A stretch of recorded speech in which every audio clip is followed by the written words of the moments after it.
Yes, you already know what it do. Two of the best, you know. Aaron McKee.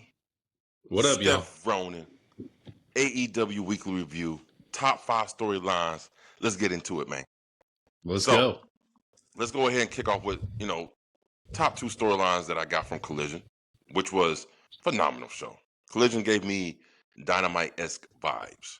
You know what I'm saying? Good. It was a better Collision they've had in a while. Well, I mean, first of all, it should have been. It's live. It was live. Yeah. This came back from Mexico. They had a whole nother show in a different arena and in the States. It was live.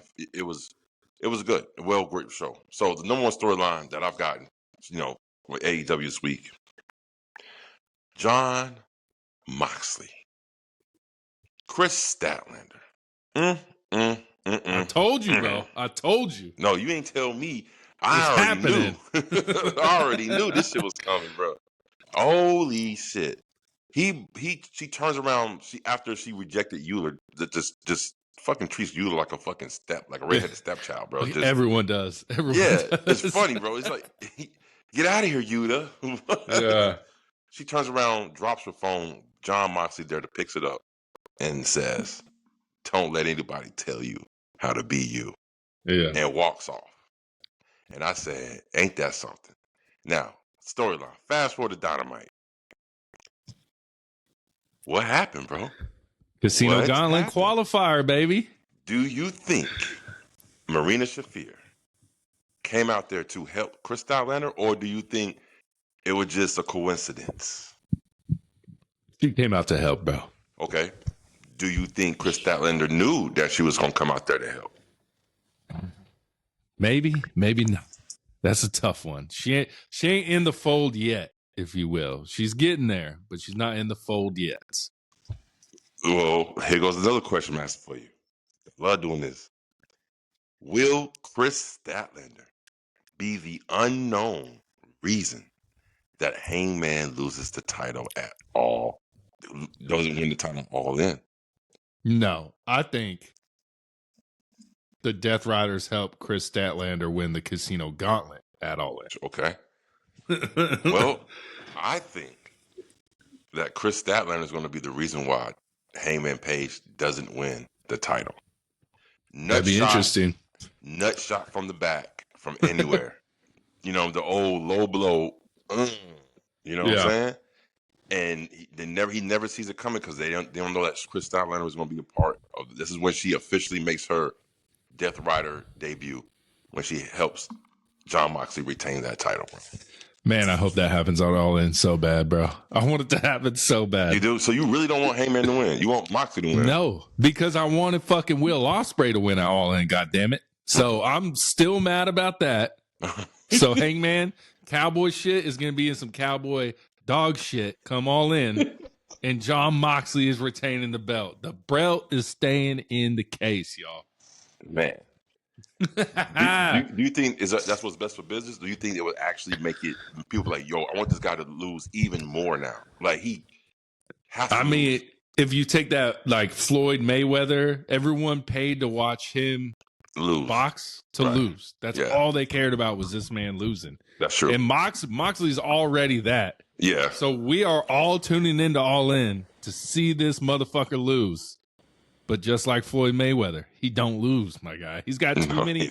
He's got too many bullets in the chamber, bro. He's got so many people that got his back, bro. I don't think he loses until honestly maybe one of his people turn on him. Maybe a Claudio. Yeah. Maybe a fucking. I mean, shit. Is Pac coming back, bro? When's Pac coming back? And that's what I was going to ask you. If it ain't going to be Chris Statlander, I think this is when Pac make his return. Yeah. And helps Jon Moxley win that type of championship at All In. What you think? I can see that because it looks like we're setting up a trios match between the rest of the Death Riders. Maybe like Claudio Wheeler and what's his name? Gade Kid versus the Ops. And then maybe that's when we get Hook costing the fucking Samoa Joe the triples belts. Hold on. And he joins the Death Riders. That's what I was going to say. Does Hook joins the Death Riders, bro? It could happen. It could happen, bro. We don't know. Damn. John Moxley plays a long game, bro. He's got everything planned out. I think that would help Hook's career if he does join a faction like the Death Riders. To be next to Moxley, Claudio, Pac, you got Marina Shafir around, and if Chris Statlander joins, bro, and then you got Gabe Kidd, that's a formidable group, bro. Like, who's really gonna beat that shit? Nobody. But my wife's watching this like reality show. It's like the kids of like the Real Housewives or some shit. I don't fucking know. But like I'm just like on my phone watching it, blah blah blah. And she's like, "Yeah, my boyfriend Hook." And I was like, "Huh?" I was like, "I guess Hook is dating one of the girls." So I was like, "Hold on, rewind that." I was like, "She said Hook," and it showed a picture of Hook. She's like, "Oh, now you're fucking interested in the show?" I was like, "Yes, I am." Hey, babe, whatever gets me closer to you, babe. Whatever gets me closer to you. I was like, "Show Hook. Show me some more Hook." And I was like, "His dad is Taz." She's like, "I don't care, babe." I was like, "All right." Yo, so it is Hook from the wrestler. See, one of them is dating Hook. Yeah, some new housewife, Jersey housewives daughter or something. I don't know. Holy shit! I don't know what the show. Yeah, okay. But I was like, "Go Hook!" All right now. All right. Number 2 storyline of the week came from Collision as well. Toni Storm's fucking promo, bro. Fire, bro. She delivers. Does the best promos. Yeah. In the game, like her being in that spotlight, dark all around, and the line of the promo is, "I'm no other motherfucker." Yeah. I love it, bro. I love it, man. This was good shit. It was good. She crushes promos, bro. She crushes promos. Someone online said something about Mercedes Moné not even being as good as Toni Storm in the ring. And I was like, guys, stop. Toni Storm is like the complete package. She's like a John Cena. You're not going to be like crazy. She's great on the mic. She's top tier of women in the game on the mic. But her in-ring is okay. It's decent. It's nowhere near Mercedes Moné in the ring, bro. It's not even close. It's not even close. No. Yeah. It's her, for what she is and what she do in the ring, is a perfect combination. Yeah. She don't need to be superly crazy in the ring. But she can go. Like, she can go. She does know reversal. She does know hold. She actually is a good technical wrestler, but her character right now doesn't call for that. See, Toni Storm can do that if she wants to, but she doesn't need to right now. You know what I'm saying? That's not what her character is. So, yeah. Another thing I want to say about that. I get into the third storyline. Start off with Dynamite. Now we are officially on the road to All In as they build. Mercedes Moné attacked Toni Storm, putting the boots to her, and the next couple of weeks until All In, this is what we're gonna get. We're gonna get them going at it. See, even Mercedes Moné, she's like, "It's on now, bitch," or whatever. Yeah. And this is what I was trying to tell people online. They was like, only thing we get is Mercedes Moné's eating steak outside. This is boring. Like, yo, shut up, bro. Like, chill. Let these motherfuckers simmer a little bit. I don't understand. Yeah. Like, you expect them. Like you was telling before. It's like at the time. It's like we got a month and a week before All In, bro. It's like they got plenty of time. Now we still got 5 shows left until All In. You know what I'm saying? Yeah. And think, okay. The same people in WWE fans, right? They are complaining about how this story isn't developing right now, right? Right? Yeah. They're like, this story, it's not doing this. It's not doing that. It's not doing this. Bro, Evolution 2 is the day after All In, and there is zero storyline set up for it right now. So, like, the same people who are complaining that this needs more story are going to be the ones talking about how great the story is. You know what I'm saying? Yeah, you're right. It's so, yeah. You're right. And like I always say, you don't need a lot of time to tell wrestling stories, man. You need 2 segments. 2 segments can get me hyped up for a fucking match. You don't. Your thoughts, sir, on the Toni Storm promo from Collision, and then the follow-up with that, with the attack by Mercedes Moné on Toni Storm's on Dynamite. The kickoff the show. They both did the things they were great at. Toni Storm could cut a long promo. Mercedes Moné, not so much. But Mercedes Moné can come in with the violence, the cussing, fucking bitch, stuff like that. And that's what gets you hyped. Tony Khan is using the strength of what these women can do and doing the right thing with it. You know what I'm saying? Like, you're not sending Jade Cargill out there to cut a fucking 10-minute promo. It's not happening. Right. But are you sending, or Becky Lynch out there to do it? Yeah, because she can do it. She can carry it the whole way. You know what I'm saying? Listen, I'm going to go on the limb here and say, I honestly feel like Tony Khan is a better booker than what we gave him credit for, bro. Yeah. He's learning. Well, it's because he's learning, but you know what made me think of this? Jade Cargill.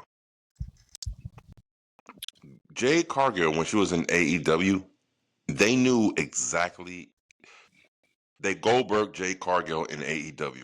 That's the reason why we never saw the holes, the fucking flaws in her game like we see in WWE. They Goldberg Jade Cargill in AEW because that's exactly what her matches was. She'll come in, she'll do a couple of slams, a pump kick, do her finish move. That's it. Match over. Match is over. You know what I'm saying? She looked like Tony Khan's booking is so good with Jade Cargill that it duped the WWE thinking we can steal her and bring her over here and make her a star. Yeah. And when they got her, like, oh, you need to go back down to the fucking performance center.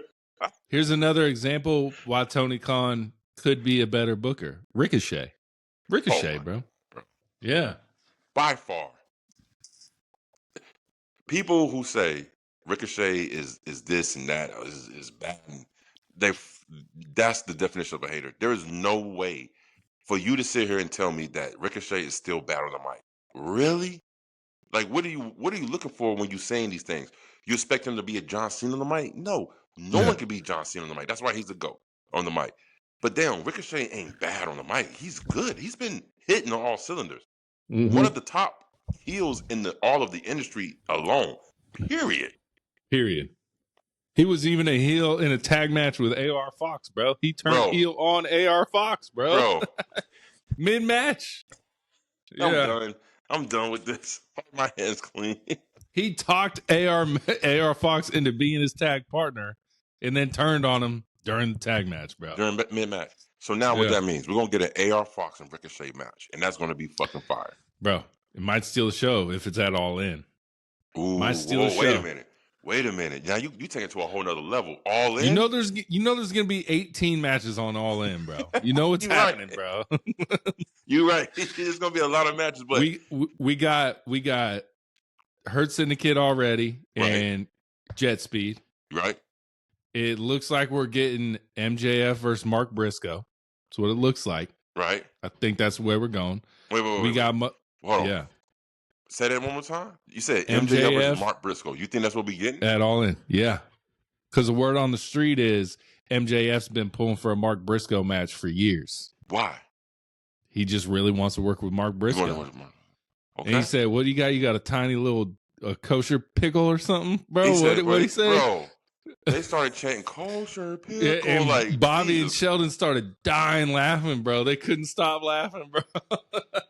Bro, I think, you know who I think Mark Briscoe is very underrated on the mic.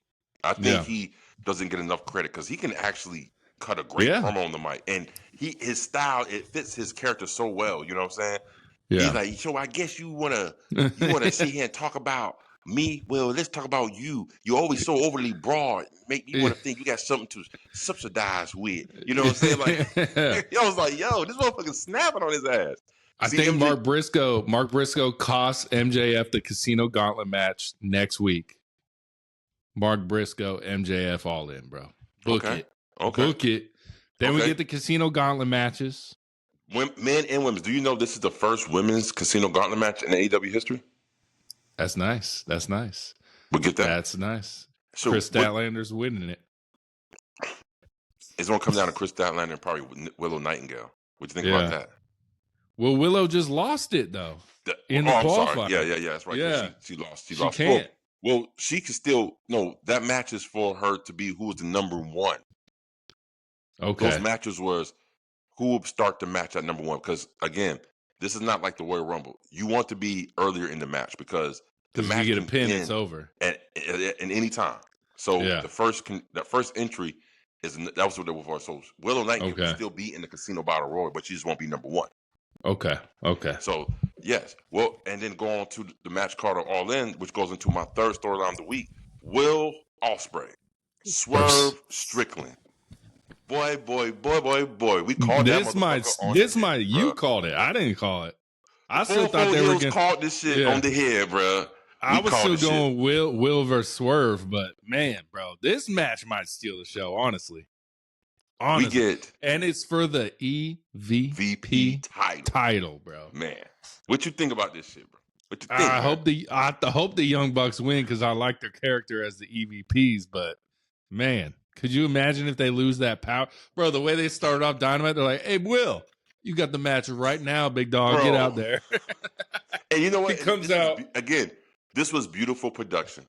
Yeah, because I was like, it's something you never seen in wrestling. You know what I'm saying? No. You know what I'm saying? You don't see shit like that. And I was gonna say, if Will Ospreay would have came out as soon as music hit, already dressed, I'd be like, fucking bullshit. You right? Yeah. No. He was playing. People hit the crowd popped and then it died down because he was still in the back. Put on his clip, come back. Yeah. They're like, where is this motherfucker? Where is he? Yeah. That was good. That was good stuff. I like that. Swerve comes out putting his shirt on. You know what I'm saying? Like, you know, it's like they didn't have time because they thought the match was later. I will say this: the Young Bucks, the EVP, like they're the evil EVPs. That's what I'm gonna call them, right? That shit is growing on me, bro. Like at first, I was like, these dudes are horrible in this role, but as I think they're getting either more comfortable or they're perfecting their craft at being heels as EVPs. That shit was brilliant, bro. That shit was brilliant. And these guys are so dislikable. You want to fucking run up and punch them in the face. You know what I'm saying? Yeah. That's what a heel's supposed to do. Make you just, I don't like these guys. Yeah. This match, like my man say, is probably might steal the show. Will Ospreay, Swerve Strickland versus the Young Bucks. It's going to be insane, bro. It's going to be insane. We're going to talk about predictions when we get closer to the show because, man, we got so many curves that could happen in this match, bro. Yeah. It's going to be good. It's going to be good, bro. Oh, man. But shout out to fucking Blake Christian and Lee. Vanilla Baby? Vanilla Baby? Shout out to Lee Johnson, bro. That match was pretty good between Swerve and Ospreay. It was a lot good. of criticism for how long Blake Christian walked on the ropes. I saw a lot of backlash for that. He was walking on the ropes too long. Yeah. Yeah. It was like that's too long of a walk. Hey, you know, it's pro wrestling. What you expect? You know what I'm saying? This is what it is. This is what they do. You know. But great stuff. I'm looking forward to see how this plays out with Swerve and Ospreay throughout the leads leading up to All In. I think this is going to be a phenomenal match. And they look to be buddy buddies again, bro. They look to be buddy buddies for now. Yeah. For now, that's what I'm saying. Yeah. For now. What, bro? I'm gonna throw this out here right now. State it, stamp it. What if you think who's on a turn heel doesn't turn heel? Everybody thinks Swerve is gonna turn on Ospreay. I think Ospreay turns on Swerve, bro. Maybe. What you think? Maybe takes the whole EV power himself.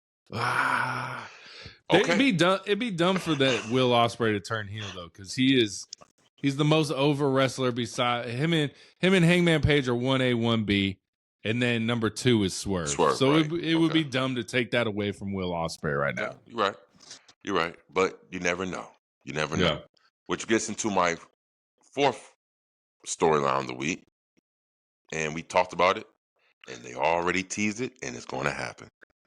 So we see your boy, Adam Cole, jumps on TV and says, I put this title against anybody from the Don Callis family. And who answers the call? Josh Alexander. And I started to think, I was like, man, me and Aaron talked about this. Oh, Josh Alexander's going to be the first one, but he's not going to win. No way. Not a chance. You already know our boy, the protostar, Kyle Fletcher. Say his full name is going to be the one who's going to step in and get that damn win, bro. That's exactly what's going to happen, bro. He needs to win that TNT title at All In, bro. He has to. He has to. Yeah. So this is what we has to. This is a full hill prediction. We're saying Adam Cole, Kyle Fletcher, TNT title, All In. Yes. Has to be. Has to be, bro. There's no other option, Tony Khan. That's it. Give the protostar the belt. Let him roll with it, bro. Yeah. And I'm going to be honest with you. I think the crowd is going to pop good when he wins that championship, bro. Yeah. Don't you think? Don't you have that feeling? It'll be like a Dirty Dom thing. We boo you, but then when you finally win the belt, we're like, man, you deserve that shit because of the work you've been doing as a heel. Oh, bro. As far as deserving, bro, he should have the title now more than Adam Cole. Yeah. But think about how shitty this TNT. Like we went from Jack Perry.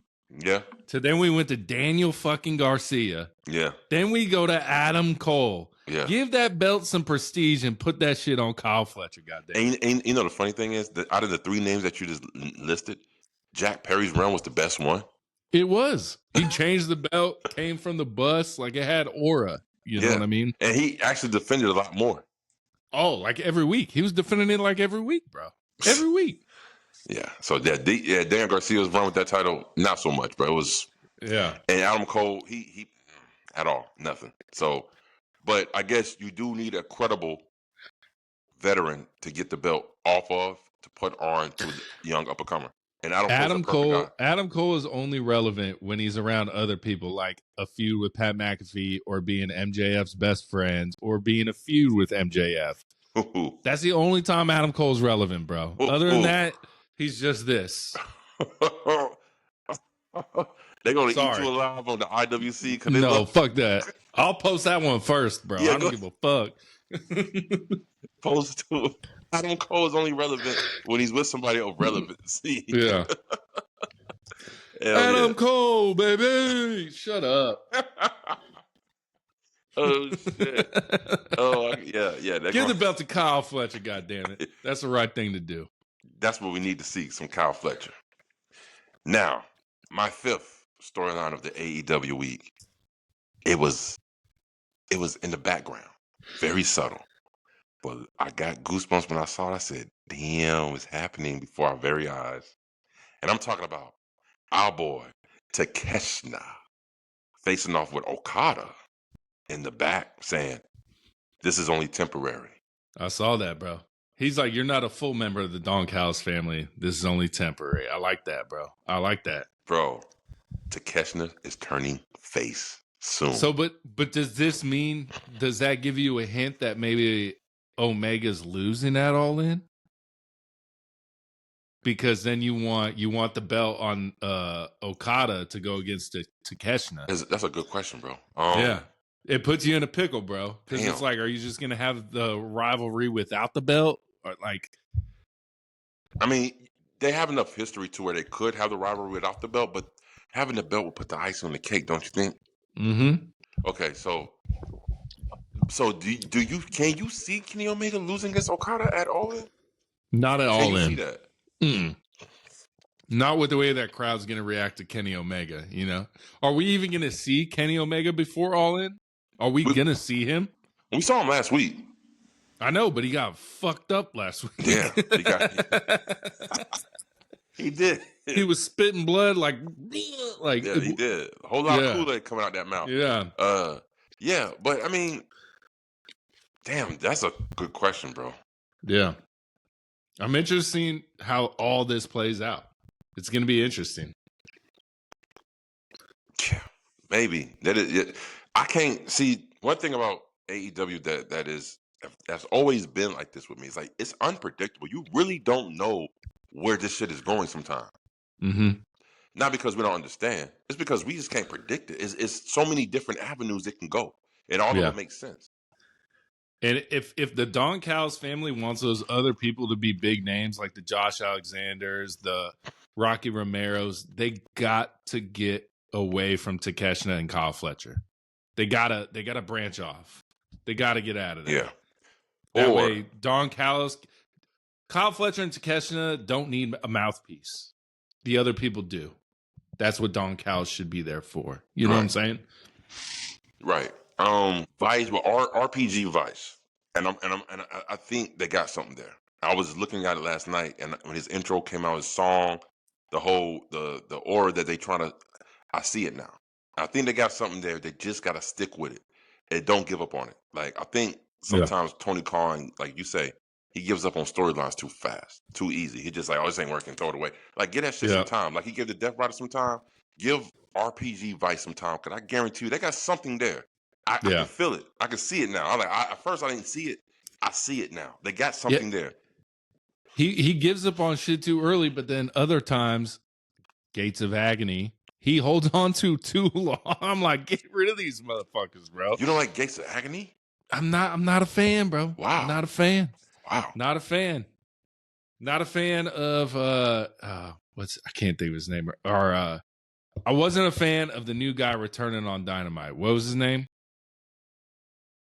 That faced the dude from Don Callis' family.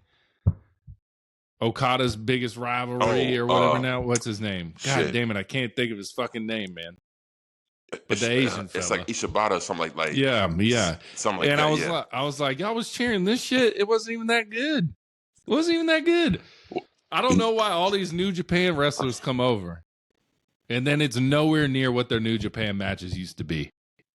Yes, but they get crazy pops because I told you, the AEW loyal fan base, bro, the hardcore AEW fans, they know a lot about New Japan Pro Wrestling, and they know a lot about the feuds. So when they come over here, it's like they know everything.